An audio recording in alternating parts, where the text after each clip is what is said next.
Thank you sir. ఇన్ని రోజులు మా గొంతు నొక్కేస్తున్నారంటే కొంతమంది అయినా నిజమేనేమో అని అనుకున్నారు. 10 సంవత్సరాలు ఈ తెలంగాణ ప్రజల గొంతు నొక్కేశారు. ఇప్పుడు మరలా అప్పుడు అధికారంలో ఉండి ఎవరిని మాట్లాడనివ్వలేదు, ఇప్పుడు ప్రతిపక్షంలో ఉండి ఎవరిని మాట్లాడనివ్వట్లేదు. అప్పుడు రేవంత్ రెడ్డి గారిని నిన్న వారు గంటలు మాట్లాడారు అధ్యక్ష. ఆ రోజుల్లో రేవంత్ రెడ్డి గారిని 5 నిమిషాలు కూడా మాట్లాడించేవారు కాదు. అంటే అసలు ఈ తెలంగాణ రాష్ట్రం అంటే ఎవరిది? 4 కోట్ల ప్రజల సంపద ఇది, ప్రజల గుండెకాయ ఈ అసెంబ్లీ. 4 కోట్ల మంది ప్రజల గుండె చప్పుడు వినిపించేటువంటి పవిత్రమైన దేవాలయం ఈ అసెంబ్లీ. మా గొంతును నొక్కే అధికారం వాళ్ళకి ఎవరిచ్చారని చెప్పి నేను మీ ద్వారా అడుగుతున్నాను అధ్యక్ష. మీరు ధర్మరాజు లాంటి వాళ్ళు. నేను మొదటి మీటింగ్లో చెప్పాను, ధర్మరాజుకైనా ఆగ్రహం రావాలి, అలాగని అజాత శత్రువే అలిగినాడు అన్నట్లుగా రావాలి. ఎందువల్లంటే ఇంత ప్రాధాన్యత కలిగినటువంటి గొప్ప బిల్లు ఇది. ఇప్పటికే ధరణి పేరుతో ఈ భూమాతను బంధించారు వీళ్ళు. తెలంగాణలో ఉన్నటువంటి రైతాంగాన్ని బంధించారు. ఆ బంధించబడినటువంటి భూమాత సంఖ్యలను తెగదింపే ఒక మంచి ప్రయత్నం ప్రభుత్వం చేస్తుంటే అది చర్చించడానికి, దానికి సంబంధించిన సూచనలు చేయడానికి కూడా మాకు అవకాశం ఇవ్వకుండా గత 4 రోజుల నుంచి చూస్తూ ఉన్నాం. ఈ విధంగా వాళ్ళు చేస్తూ ఉంటే ఇక మీకు అనివార్యమైన పరిస్థితులు మీకు రావాల్సిన అవసరం ఉంది అధ్యక్ష. తప్పదు. మేము చేసినా ఇంకొకరు చేసినా సరే ఏదో ఒక సందర్భంగా ఆ సహనానికి హద్దు ఉండాలి. మమ్మల్ని తీసి బయట వేయాల్సినటువంటి అవసరం ఉంది.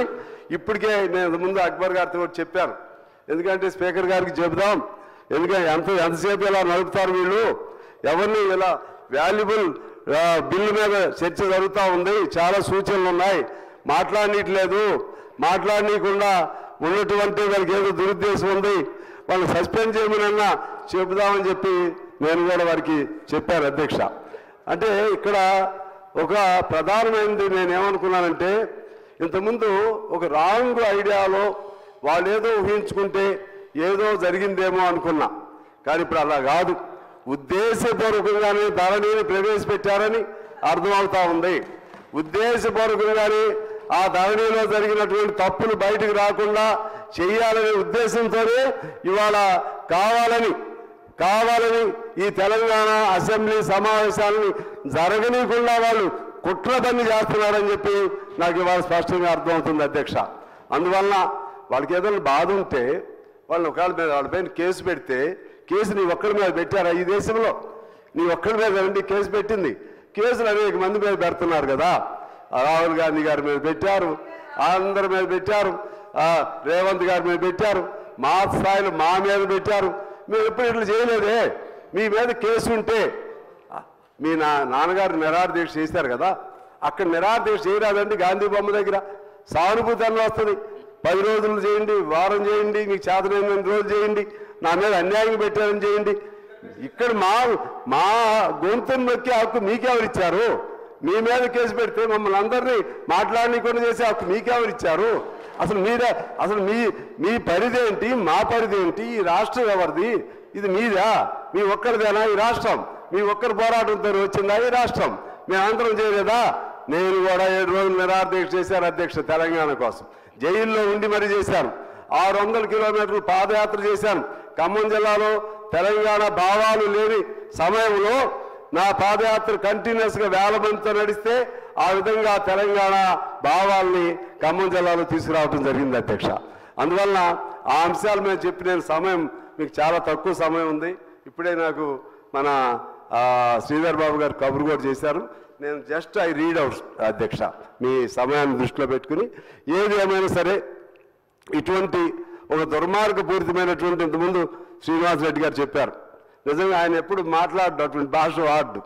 ఇవాళ దండాయిజం, రౌడీయిజం, దురాగతం ఏం పద్ధతులు అధ్యక్ష? ఇది పెద్ద లేదు, చిన్న లేదు. బీజేపీ వారు పెట్టుకుని కాగితాలు ఉన్నాయి ఇక్కడ, ఏది నోట్స్ తయారు చేద్దాం నాగేశ్వర రెడ్డి గారు. ఆ కాగితాలు కూడా చించి పారేస్తున్నారు అధ్యక్ష. నా కాగితాలు కూడా చించేస్తారని నేను తెచ్చి ఇటు పక్క కూర్చున్నాను అధ్యక్ష. అంటే ఏమి తెలవదా? ఆవేశం వస్తే ఏం తెలవదా? మీ ఇష్టం వచ్చినట్టు చేస్తారా? మీ ఇష్టం వచ్చినట్టు చేస్తే అడిగేవాళ్ళు లేడేనా మీ ఉద్దేశం? అడుగుతారు. రేవంత్ రెడ్డి గారు చాలా ఓపిక పడుతున్నారు. ఎందుకంటే అప్పుడు వాళ్ళు చేసినట్లుగా ప్రజలు అనుకుంటారేమోనని. ఇప్పటికే మీరు చాలా ఓపిక పట్టారు. ఇక నుంచి ఈ సభను సజావుగా ఎప్పుడైనా సరే నడపండి అధ్యక్ష. నేనే మొదటి రోజు చెప్పాను, సస్పెన్షన్లు కానీ నెక్అవుట్లు కానీ వాకౌట్లు కానీ ఉండొద్దని చెప్పి. ఇక ఇంతమంది 4 కోట్ల మంది ప్రజల గొంతును నొక్కే హక్కు కొద్దిమంది తీసుకుంటే ఖచ్చితంగా ఏదో తప్పు చేస్తే అంటారు చూసారా, శిశుపాలుడికైనా 100 తప్పులని. ఇక మీరు సహించవద్దు. మేము గొడవ చేసినా సరే ఒక 5 నిమిషాలు నిలబడితే చేస్తాం. నీకు చేతనైతే నిలబడి నిరసన తెలియజేయండి. ఆ రోజు సిస్టర్స్ ఇద్దరు చేశారు, నిలబడ్డారు. చేయండి అట్లా. ఓపిక, నిలబడే ఓపిక లేదు. నోటికి ఏది పడితే అది, చేతికి ఏది దొరికితే అది. మంచి లేదు, చెడు లేదు, మాట్లాడే విధానం లేదు. ఇది ఏం పద్ధతి అధ్యక్ష? నీ తెలంగాణ తెచ్చుకోండి అంటే ఉంటే మీరే ఉండాలి, మీరే పరిపాలన చేయాలి. ఇంకెవరు పరిపాలన చేయడానికి వీలు లేదు. మీరు పరిపాలన చేస్తే అక్కడ ఎవరు మాట్లాడకూడదు. వాళ్ళని చేసి లోపలేసే బయటేసేయాలి. మరలా మీరు ఇప్పుడు ఏడుంటారు, మళ్ళీ ఇప్పుడు వీళ్ళందరినీ కూడా బయట వేసేస్తారా? అధికారం మీకు లేదు. అప్పుడేమో బయట అందరు వేశారు, ఇప్పుడు మమ్మల్ని అందరూ వేసేస్తారు, ముఖ్యమంత్రి గారితో సహా. ఆఖరికి మీరు చాలా సాత్వికంగా చెప్తున్నారు. మమ్మల్ని అందరినీ బయట వేసేస్తారా? ఇది ప్రజాస్వామ్యమా? తెలంగాణలో జరిగే చర్చలు ఇవా? ఏనాడైనా సరే ఆ 10 ఏళ్ల కాలంలో ఇన్ని రోజులు ఇంత సమయం చర్చ ఎప్పుడైనా జరిగిందా అధ్యక్ష? నేను మీ ద్వారా వాళ్ళని తెలియజేస్తా ఉన్నాను. ఎప్పుడైనా జరిగిందా? ఇంత ఓపికగా జరిగిందా? కానీ దాన్ని జరగనీయకుండా చేస్తున్నారు. అయినా మీరు చాలా ఓపికగా అందరికి మాట్లాడే అవకాశం ఇచ్చారు. చివరిలైనా సంతోషం, మంచి జరిగింది. ఆ విధంగా దుర్మార్గం ఎక్కడున్నా సరే, దుష్టులు ఎక్కడున్నా సరే దండించడమే శ్రీకృష్ణుడు భగవద్గీతలో చెప్పారు. దయచేసి మీరు అది అమలు చేయమని నేను మిమ్మల్ని కోరుతా ఉన్నాను అధ్యక్ష. ఇక అసలు అంశానికి వస్తే అధ్యక్ష, ఈ చట్టం నిజంగా తెలంగాణకు ఒక వరప్రసాదం. మిమ్మల్ని పొగుడుతున్నాను కాదు, ముఖ్యమంత్రి గారిని మిమ్మల్ని చాలా నేను కష్టపడి చదివా. నేను ఏ చట్టం చదవాలా. నాకు వ్యవసాయం చట్టాల మీద కొద్దిగా, రైతాంగం మీద కొద్దిగా అవగాహన తక్కువ. చాలా కష్టపడ్డాను. మల్లారెడ్డి గారు అని ఉంటారు పెద్ద ఆయన దగ్గర కూర్చుని ప్రతి క్లాసు చదివాను అధ్యక్ష. పెట్టనవి కూడా మళ్ళీ ఇందులో బిల్లులో పెట్టారు.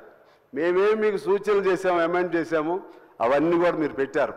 అందువలన ఇవాళ ఈ తెలంగాణ, ఇది ఒకనాడు తెలంగాణ భూమి కోసం జరిగిన పోరాటం జరిగిన తెలంగాణ అధ్యక్ష. ఇది ఆనాడు భూమి కోసం, భుక్తి కోసం జరిగిన తెలంగాణ ఇది. ఆ 51లో అప్పుడు మనకి విముక్తి రావడానికి సంస్థాన ఆ చట్టాలని, జమీందారీ చట్టాలని రద్దు చేసే విధంగా ఒప్పందం జరిగిన తర్వాతే ఆనాడు సాయుధ పోరాట విరమణ జరిగింది అధ్యక్ష. ఆ చట్టాలన్నీ మొన్నటి వరకు ఉన్నాయి. ఒక్కటే దెబ్బ, ఒక్క కలం పోడుతో నేను మా మిత్రుడు చెప్పినట్టుగా ఎవడో ప్రాణం ఎక్కడో ఉన్నట్లుగా, ఎవడో ప్రాణం కేసీఆర్ తన ప్రాణాన్ని సోమశేఖర్ ఆయన పేరు ఏదో ఉంది, సోమేష్ కుమార్ చేతుల్లో పెట్టేశాడు. ఆయనకి కోపం వచ్చింది, గొంతు పిసికేశాడు. ఇవాళ నేను అంటున్నా, ఇప్పటికైనా వాళ్ళకి రావాలి అధ్యక్ష. ఇవాళ మీరు గెలిచింది ఓన్లీ పట్టణాల్లో గెలిచారు, గ్రామాల్లో ఎందుకు గెలవలేదు? మీ ధరనే మిమ్మల్ని నాశనం చేసింది. ఇప్పుడైనా సరే దాన్ని బాగు చేసే సలహాలు ఇవ్వండి. ఆ విధంగా చేయలేదు. అందువలన నేను మీ ద్వారా ప్రభుత్వానికి తెలియజేసేది ఏంటంటే, ఖచ్చితంగా మళ్ళా 50 రక్షిత కౌలుదారీ చట్టం ఉంది. దాన్ని మీరు ఆబ్జెక్టివ్స్లో మెన్షన్ చేశారు, కానీ లోపల క్లాజెస్లో పెట్టలేదు. దాన్ని పునరుద్ధరణ చేయమని చెప్పి నేను మిమ్మల్ని కోరుతా ఉన్నాను. అలాగే 70 సంవత్సరాలు ఉన్న ఎస్టేట్ల రద్దు చట్టం, దాన్ని మొన్న రద్దు చేశారు ఆ చట్టాన్ని. అది తిరిగి మళ్ళీ పునరుద్ధరణ ఉంటేనే దానికి అనుగుణంగా నిజమైన సాగుదారులకి అవకాశం ఉంటుంది అధ్యక్ష. అదేవిధంగా మళ్ళా ఇప్పుడు మీరు ఆ చట్టం రద్దు చేసి కౌలుదారులు, మన కాస్తుదారుల కాలంలో మరలా కాస్తుదారుల కాలం కనపడలేదు, కానీ మీరు ఆబ్జెక్టివ్స్లో మాత్రం చెప్పారు. కాస్తుదారుల కాలంలో లేకపోతే మళ్ళా కొత్త జమీందారులు పుడతారు. వారు కోరుకుంది అదే. మా రేగల్లో మనందరికీ తెలుసు, కొత్త జమీందారులు అందరూ వచ్చారు. ఆ జమీందారులు లేకుండా ఉండాలంటే ఖచ్చితంగా సెక్షన్ని మన కాస్తుదారుల కాలం పెట్టమని కోరుతున్నాను అధ్యక్ష. అలాగే 1971 పాస్ పుస్తకాల చట్టంలోని సెక్షన్ 26ని తీసేశారు. 26 లేకుండా ఇవన్నీ మీరు పెట్టలేరు. దాన్ని అధ్యయనం చేసి ఆ సెక్షన్ని పునరుద్ధరించమని కోరుతున్నాను అధ్యక్ష. అదేవిధంగా చదివేస్తాను అధ్యక్ష, మీకు ఇబ్బంది లేకుండా. వారసత్వ భూములకు అప్పుడు రిజిస్ట్రేషన్ పెట్టారు. దాన్ని వారసత్వ భూములు రిజిస్ట్రేషన్ తీసేయమని కోరుతా ఉన్నాను. అలాగే రెవెన్యూ, తహసీల్దార్, ఆర్డీఓ అధికారులను పునరుద్ధరణ చేశారు. అందుకు మీకు ధన్యవాదాలు. అదేవిధంగా 70% మంది ఇప్పుడు కూడా సివిల్ కోర్టులు ఉన్నారు. ఆ సివిల్ కోర్టుల్లో నుంచి విముక్తి జరిగే విధంగా త్వరగా పూర్తి చేయమని మిమ్మల్ని కోరుతా ఉన్నాను. సరిపోయిన వారి పేరుతో పాస్ పుస్తకాలు ఉన్నాయి, ఆధార్ తప్పుగా ఉన్నాయి, పాస్ పుస్తకాల్లో ఫోటోలు తప్పులుగా ఉన్నాయి, పట్టాదారుల పేర్లు తప్పులుగా ఉన్నాయి, పాస్బుక్ల్లో ఒకరి భూమి ఇంకొకరికి దఖలు చేయబడి ఉంది. అదేవిధంగా విస్తీర్ణం ఎక్కువ తక్కువలు ఉన్నాయి. ఇవన్నీ కూడా మీరు సరిచేయమని నేను కోరుతా ఉన్నాను. అదేవిధంగా సెక్షన్ 3 6వ పేజీలో జాగీర్లో భాగమైన సంస్థానాలు, మక్తా, అగ్రహారాలు, అదేవిధంగా మకాసా మొదలైన వారితో సహా జాగీర్ భూములన్నీ తెలంగాణ క్రమబద్ధ 135 1358 పసి అర్థంలో రాష్ట్రం యొక్క ఆధీనంలో ఉందని మీరు పేర్కొన్నారు. ఆ విధంగా ఉంటే ఆ భూములు అప్పుడు అమ్ముకున్నారు. జాగీర్దార్ భూములు కాగితాల మీద అమ్మారు, లేకపోతే వేరేగా మన భూ సంస్కరణల కింద అమ్మారు. మీరు అది అలాగే ఉంటుందని అన్నారు తప్పితే దానిలో సాగుదారులకి ఆ భూములను యథాతథంగా ఇవ్వటం అనేది ఇవ్వబడతాయి అని చెప్పి రాయలేదు. అలా రాయిపోతే వేలాది మంది నష్టం జరిగింది అధ్యక్ష. అది మీ ద్వారా మా మంత్రి గారిని కోరుతున్నాను. అది అందువలన జాగీర్ భూములు 1945 చట్టం రద్దు తర్వాత రైతులకి అసైన్ కూడా చేశారు. ఆ అసైన్ చేసినటువంటి భూములకు కూడా పాస్ పుస్తకాలు ఇవ్వాలి. 40 తర్వాత కొన్ని అసైన్ చేశారు, అవి కూడా ఇప్పుడు లేవు. అదేవిధంగా ఇనాములు రద్దు చేసి వాస్తవ సాగుదారుల పేరుతో వారికి పట్టాలు ఇవ్వమని కోరుతున్నాము. ఇనాము రద్దు చట్టం 1950 తర్వాత నేటికి ఇనాములు రద్దు చేసి చాలా చోట్ల పట్టాలు ఇవ్వలేదు. పాస్ పుస్తకాలు ఇస్తే రైతులకు భూమిపై పూర్తి హక్కు వస్తుంది. అదేవిధంగా దేవాలయ భూములు, వక్ భూములు సాగు చేసుకుంటున్న వారి పేర్లను కాస్తుకాలంలో పెట్టమని చెప్పి మిమ్మల్ని కోరుతా ఉన్నాం. 2014 పూర్వం ఉంది. అదేవిధంగా అంబసత్రం లాంటి మన జిల్లాలో ఉన్నాయి మంత్రి గారు. వాళ్ళందరికీ కూడా ఇంతవరకు రుణ సౌకర్యం లేకుండా, ఎటువంటి ప్రభుత్వ పథకాలు లేకుండా ఆ విధంగా ఈ 10 ఏళ్ళ నుంచి ఇబ్బంది పడ్డారు. వాళ్ళందరినీ కూడా పేర్లు ఎక్కించమని కోరుతూ వాళ్ళకి అవసరం అనుకుంటే రుణ గుర్తింపు కార్డులు ఇవ్వాలని చెప్పి నేను మిమ్మల్ని కోరుతా ఉన్నాను. రుణ గుర్తింపు కార్డులు ఇస్తే అసలు వాళ్ళకి, హక్కుదారులకి ఎవరికి ఇబ్బంది ఉండదు. వీళ్ళకి ఏదైనా ప్రభుత్వ పథకం వచ్చినప్పుడు వాళ్ళు దాన్ని ఉపయోగించుకోవడానికి వీలుంటుందని చెప్తూ వీటికి అనుగుణంగా సెక్షన్ 3ని సవరించాలని నేను కోరుతా ఉన్నాను. సెక్షన్ 4A 7వ పేజీలో ఉంది. భూముల యొక్క యజమానులు, పట్టాదారులు మరియు తనఖాదారులైన వ్యక్తుల పేర్లు అని అన్నారు. అందులో కూడా సాగుదారులను గుర్తించి వారి హక్కులు కాపాడే విధంగా వారి పేర్లు ప్రత్యేక కాలం ద్వారా నమోదు చేయమని నేను మిమ్మల్ని కోరుతున్నాను. సెక్షన్ 4Aలో కూడా వాస్తవ సాగుదారులు ఎక్కడ మెన్షన్ కాలేదు, అది చేయమని మిమ్మల్ని కోరుతున్నాను. అలాగే తెలంగాణలో భూములను కొనుగోలు చేసిన రిజిస్ట్రేషన్ లేని కారణంతో అమాయక రైతులు వేలాది మంది ఇప్పుడు కూడా ఉన్నారు. ఈ సెక్షన్ మీరు కానీ అది క్లాజ్ క్లియర్గా పెట్టకపోతే రిజిస్టర్ కానటువంటి వేలాది మంది నష్టపోతారు. కాబట్టి దాన్ని సరిచేయమని చెప్పి నేను మిమ్మల్ని కోరుతా ఉన్నాను. అదేవిధంగా చిన్న లేక సన్నకారు రైతులు జూన్ 14, 2వ తేదీకి ముందు క్రయ విక్రయాలు జరిపి ఉంటే సాగులో ఉన్నవారు 12/10/2020 నుంచి 10/11/2020 వరకు దరఖాస్తు పెట్టుకుంటే సాదా బైనామాలు అంగీకరిస్తామని చెప్పారు అధ్యక్ష. నేను మీ ద్వారా ప్రభుత్వాన్ని కోరుతున్నాను, ఆ సాదా బైనామాల కాలాన్ని కాంగ్రెస్ ప్రభుత్వం మొన్న అధికారంలోకి వచ్చిన తారీఖు వరకు దాన్ని ఎక్స్టెండ్ చేయమని మిమ్మల్ని కోరుతున్నాను. సాదా బైనామాలది, ఎందుకంటే ఏదో ఒక సింబల్ ఉండాలి, మీ గుర్తంటూ ఉండాలి. ఆ విధంగా చేయమని కోరుతున్నాను. అలాగే సెక్షన్ 10 13వ పేజీలో తహసీల్దార్ లేక అధికారం పైన ఎవరైనా ఇతర అధికార హక్కుల్లో హక్కుల రికార్డుల్లో పేర్లు నమోదైన వ్యక్తులందరికీ పట్టాదారు పాస్ పుస్తక సహిత హక్కు పత్రములు ఇవ్వవలనని రాశారు. ఇక్కడ కూడా కాస్తు కాలం ప్రస్తావన రాలేదు. ఇక్కడ కూడా వాస్తవ సాగుదారులు ప్రస్తావన రాలేదు. దాన్ని కూడా మిమ్మల్ని సరిచేయమని కోరుతా ఉన్నాను అధ్యక్ష. అలాగే 48 నుంచి ఆ తర్వాత భూములు కొనుగోలు చేసి లేక అసైన్ చేయబడిన కాస్తులో ఉన్నటువంటి వాస్తవ సాగుదారులు కూడా 2014 ముందు లాగా అసైన్ చేసి ఉన్నారు, కానీ ఆ పేర్లు కూడా రద్దయినాయి. అదేవిధంగా అసైన్మెంట్లో చిన్న రైతులు అంటే ఒకరి నుంచి ఒకరు కొనుక్కునే వాళ్ళు ఉన్నారు. 5 ఎకరాల లోపు ఉన్నటువంటి వాళ్ళకి అవకాశం ఇవ్వమని నేను కోరుతున్నా. పెద్ద రైతులు ఎవరైనా అసైన్మెంట్ భూములు కొంటే మీరు వెనక్కి తీసేసుకోండి, ఆ విధంగా చేయమని చెప్పి నేను కోరుతా ఉన్నాను అధ్యక్ష. అదేవిధంగా అయిపోయింది అధ్యక్ష, తొందరగా చదివేస్తున్నాను. అలాగే అసైన్మెంట్ సంబంధించినటువంటి ప్రస్తావన మీరు ఎయిమ్స్ అండ్ ఆబ్జెక్టివ్స్లో పెట్టారు తప్పితే క్లాసులో ఎక్కడ కూడా కనపడలేదు. దాని మీద కూడా క్లారిటీ ఉండాలని చెప్పి నేను మిమ్మల్ని కోరుతున్నాను. 2017 డిసెంబర్ 31 లోపు ఎవరైతే పేదలు కొనుగోలు చేశారో వారికి 2018 మార్చి అసైన్మెంట్లో సవరణ ప్రకారం హక్కు కల్పించాలి. దీనివలన 80,000 పేద రైతులకు ఉపయోగం కలుగుతుంది. అంటే ఇంతకుముందు గవర్నమెంట్ ఇచ్చినటువంటిది ఇది ఉపయోగం. దాన్ని కాకపోతే డేట్ ఏమిటనేది మీరు చూడండి. అలాగే విఆర్ఓ విఆర్ఏల్ని పెట్టి రికార్డులు తయారు చేస్తామన్నారు, సంతోషం.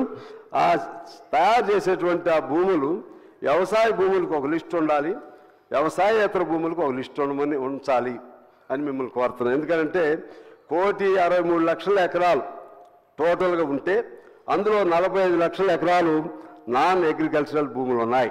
ఈ 45 లక్షల ఎకరాలు మొన్నటి వరకు ఎంజాయ్ చేశారు. ఇది మీకు ప్రభుత్వానికి ఇప్పుడు ఆ నాన్ అగ్రికల్చరల్ భూములు మీరు రైతు భరోసా ఇవ్వాల్సిన అవసరం ఉండదు, చాలా మీరు ప్రభుత్వానికి సేఫ్ జరుగుతుందని నేను కోరుతా ఉన్నాను.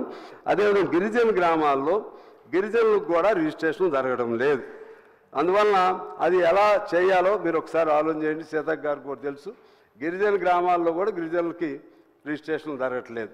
అలాగే పోడు భూములు రిజిస్ట్రేషన్ చేయాలి.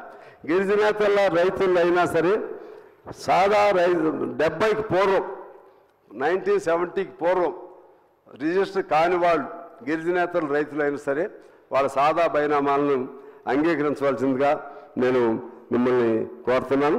అలాగే పిఓటి పేరుతో దాదాపు 18 లక్షల ఎకరాలు మీరు బయటకు తీసుకొస్తా ఉన్నారు, సంతోషం.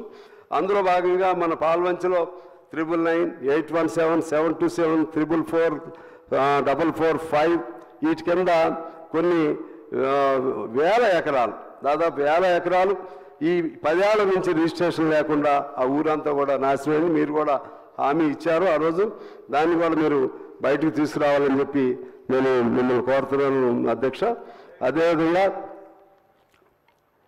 ఎల్ఆర్ఎస్ బీఆర్ఎస్ని కూడా త్వరితగతిన అప్రూవల్ అయ్యే విధంగా చేయాలని కోరుతా ఉన్నాను. అలాగే ఈ సర్వేకి సంబంధించి ఇంతకుముందు అక్బర్ గారు చెప్పినట్లుగా మన సర్వే ఎప్పుడో 1940లో జరిగింది అధ్యక్ష. ఆనాడు నిజాం నవాబుల కాలంలో జరిగింది అధ్యక్ష. అప్పటి నుంచి ఇంతవరకు సర్వే జరగలేదు. మీరు డ్రోన్ ద్వారా సర్వే చేస్తూ ఉన్నారు, సంతోషం. నిజామాబాద్లో శాటిలైట్ ద్వారా చేశారు, ఫెయిల్ అయిందని అంటున్నారు. అందువలన డ్రోన్ ద్వారా చేయించండి, మాన్యువల్గా కూడా సర్వే చేయించండి. మాన్యువల్గా సర్వే ఇదంతా చేయాలంటే చాలా టైం పడుతుంది. ఇప్పటికే చాలా అక్రమాలు జరిగి ఉన్నాయి, చాలా టైం పడుతుంది. కాబట్టి ఇప్పుడు మనం 2014 ముందు ఉన్నటువంటి పుస్తకాలను యథాతథంగా అలౌ చేసి ఇప్పుడు ఈ కొత్త సర్వే ప్రకారం ఏమైనా జరిగి ఉంటే దాని ప్రకారంగా సరి చేయమని నేను మిమ్మల్ని కోరుతున్నాను. ఇదంతా సరి అయ్యే వరకేనైనా అనేసరికి మళ్ళీ ఎంతకాలం పడుతుందో కూడా మీకు తెలియదు. అందువలన అదొకటి గమనించమని కోరుతున్నాను అధ్యక్ష. అలాగే కౌలు రైతుల చట్టం 2011 గురించి పొందుపరచలేదు. ఇది ఆనాటి కాంగ్రెస్ ప్రభుత్వమే తెచ్చిన చట్టం. అది 2011 చట్టాన్ని గత కాంగ్రెస్ ప్రభుత్వం తీసుకొచ్చింది. దాన్ని పొందుపరిచి కౌలు రైతులకు కూడా హక్కులు ఉండే విధంగా మీరు చర్యలు తీసుకోవాలని చెప్పి నేను మిమ్మల్ని కోరుతున్నాను. అంటే పట్టేదారులకు ఇబ్బంది ఉండొద్దు. కౌలు రైతులు చాలామంది మేధావులు ఉన్నారు, కోదండ రెడ్డి గారు వాళ్ళందరికీ కూడా తెలుసు. అది వాళ్ళని పిలిచి వీళ్ళకు కూడా వాళ్ళ పంటలు పోయినా లేకపోతే ఇంకోటైనా నష్టపరిహారం వచ్చే విధంగా ఆ విధంగా చేయాలని చెప్పి నేను మిమ్మల్ని కోరుతున్నాను. అదేవిధంగా అసైన్డ్ భూములకు సంబంధించి క్రయ విక్రయాలు రెగ్యులైజ్ చేయడానికి 2018 ఇంతకుముందు చెప్పాను మీకు. ఈ విధంగా అన్ని కవర్ అయినాయా? ఓకే. అలాగే అధ్యక్ష, విఆర్ఓలు పరీక్ష పెట్టాలని అంటున్నారు. ఎందుకంటే చాలా ఏళ్ళు పనిచేసిన వాళ్ళు ఇప్పుడు పరీక్ష అంటే మరలా కష్టం అవుతుంది. కాబట్టి విఆర్ఓలకి పరీక్ష వాళ్ళ అనుభవం చాలా అనుభవం. విఆర్ఓలని మీకు తెలుసు, పాత పట్వారీలు వాళ్ళు. అందువలన వాళ్ళని సర్వీస్లో ఉపయోగించుకోమని కోరుతున్నాను. విఆర్ఏలు 61 సంవత్సరాలు దాటిన పేరుతో వాళ్ళ పిల్లలకి ఎవరికి లేకపోవటం వలన 3700 మంది రోడ్డును పడ్డారు. వాళ్ళకు కూడా అవకాశం ఏమని చెప్పి నేను కోరుతా ఉన్నాను. అలాగే ఎలక్షన్ అయిన వెంటనే మామూలుగా ఎలక్షన్ ట్రాన్స్ఫర్స్ ఉంటాయి అధ్యక్ష, మీకు కూడా మీ దృష్టికి కూడా తీసుకొచ్చామన్నారు.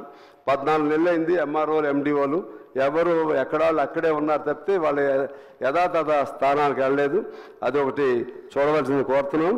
అదేవిధంగా బంచిరాయి, అటవీ, ప్రభుత్వ భూములు, సీలింగు, అసైన్మెంటు వీటన్నిటిని అంచనా వేసి పట్టాలు ఇవ్వాల్సిన అవసరం ఉందని మిమ్మల్ని కోరుతున్నాను. ఎందుకంటే వైఎస్ రాజశేఖర రెడ్డి గారి కాలంలో 7 లక్షల ఎకరాలు 6 విడతలుగా పట్టాలు ఇచ్చారు. 7 లక్షల ఎకరాలకి. మరలా ఇప్పుడు మీరు ఈ 10 ఏళ్ల కాలంలో 1 ఎకరం కూడా ఇవ్వలేదు. అందువల్ల సీలింగ్ మళ్ళీ ఒకసారి చెప్తున్నా, బంచిరాయి, అటవీ, ప్రభుత్వ భూములు ఇవి ఎవరి కింద ఉంటే వాళ్ళకి, పేదవాళ్లకు మీరు పట్టాలు ఇవ్వాలని చెప్పి మిమ్మల్ని అధ్యక్షుల ద్వారా మిమ్మల్ని కోరుతా ఉన్నాను.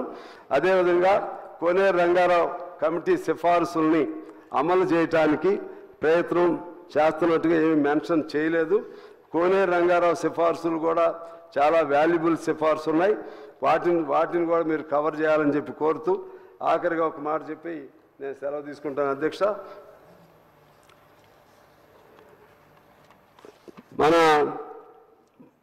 మన జిల్లాలో, మన ఉమ్మడి జిల్లాలో సార్ మీ ద్వారా మా మంత్రి గారు చెప్తున్నా, 5 గ్రామాలు ఇప్పుడు ఆ 7 మండలాన్ని వెనక్కి తీసుకురాలేరు. ఎట్లయినా ఆ 5 గ్రామాలు ఒక ప్రాంతం మీకు తెలుసు, ఇక దాన్ని అంత లోతు సమయం తీసుకొని కన్నాయిగూడెం, ఎటపాక, గొండాల, పిచ్చుకలపాడు, పురుషోత్తంపట్నం.